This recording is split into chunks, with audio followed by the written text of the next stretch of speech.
Après avoir découvert l'art abstrait en Occident, j'ai décidé de partir avec ma famille pour des raisons personnelles et professionnelles en expatriation en Asie. Ma première destination fut Séoul en Corée, où j'ai pu découvrir l'art asiatique. Ma prochaine destination fut Tokyo au Japon. Et là,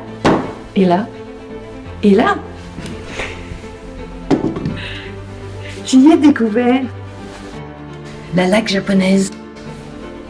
C'est brun, c'est rouge, c'est mat, ces couleurs métallisées qui donnent à leurs objets une profondeur, une véritable admiration. Mon prochain voyage fut Hong Kong, après plus de 10 ans déjà passés en Asie. J'ai découvert la laque chinoise, vieille de millénaires. C'est rouge, flamboyant.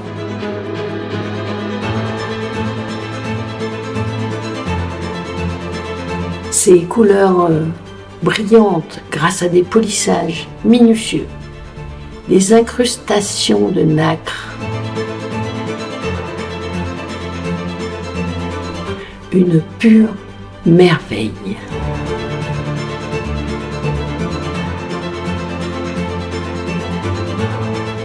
Me voilà arrivé au Vietnam, à Saigon, Ho Chi Minh City, pour les 4 prochaines années. Et là, j'ai l'occasion d'intégrer un atelier de laque vietnamienne. Cet atelier était géré par un maître artisan qui lui-même avait appris la technique de la laque vietnamienne sur ses 4 générations. Durant son apprentissage, il m'a appris l'utilisation des feuilles d'or, l'incrustation de coquilles d'œufs, mais surtout le respect du travail d'excellence de la tradition de l'art de la laque vietnamienne.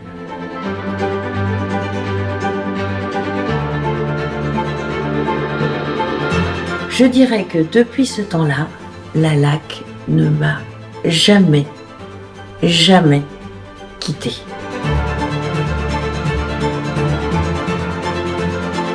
Et voilà la dernière étape de mon apprentissage, pour ne pas dire mon perfectionnement. Me voilà installée pour les 4 prochaines années à Bangkok, en Thaïlande. Très rapidement, et pour ma plus grande chance, j'intègre un atelier de laque dite européenne, synthétique.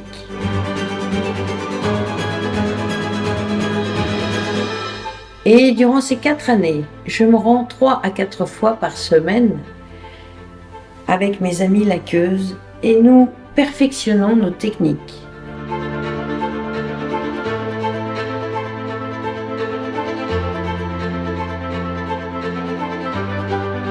La laque européenne me permet de lâcher mon art, de pouvoir utiliser plus de couleurs, plus de matière.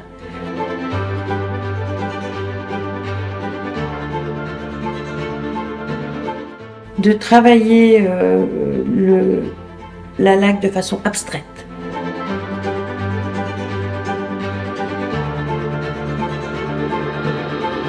Tout ceci en respectant toujours la technique traditionnelle de la laque.